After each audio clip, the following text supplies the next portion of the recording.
Bungalow सारखा row house बघताय ते पण तुमच्या बजेटमध्ये, तर ही प्रॉपर्टी फक्त तुमच्यासाठी. 4 व्हीलर पार्क होईल एवढी मोठी पार्किंग. हा आहे बिग साइज हॉल.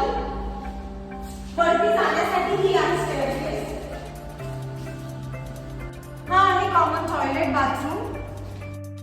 पूर्व पश्चिम असलेला किचन.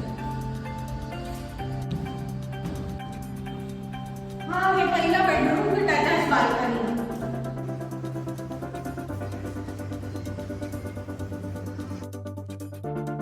Common toilet bathroom. हा आहे दुसरा बेडरूम. वरती आल्यावर हा आहे आपला तिसरा बेडरूम. हे आहे कॉमन टॉयलेट बाथरूम. बेडरूमच्या समोर आहे ओपन टेरेस. 1675